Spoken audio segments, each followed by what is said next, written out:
So every year we have to actually open the garden in the spring. So we come through and we take out the fence that we've installed and we put in fresh mulch every year.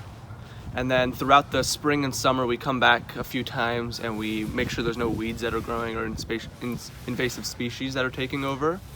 And then as it comes through the fall and winter, we have to make sure that all the leaves are taken out of the garden and that the plants are actually cut down because they grow quite high. So we cut those down, we take the leaves out, and we have to put a big fence around the whole garden to make sure that over the winter no more leaves get into the garden, because it really impacts the way that the plants are able to hibernate for the winter. We're working on the Detroit Rotary Native Garden here. It's a partnership between DNR at Belle Isle and the Detroit Rotary Club. So our club planned this. This before was just an empty piece of land that they brought in native plants that really provide ecosystem for local habitat.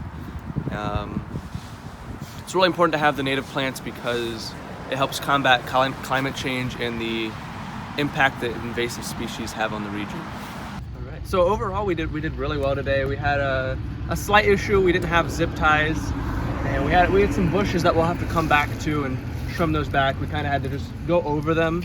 But we'll definitely come back. We'll zip tie the fence, make sure it doesn't blow off in the winter wind, and we'll trim those hedges back, and we'll be great. We'll be ready to open it back up in the spring.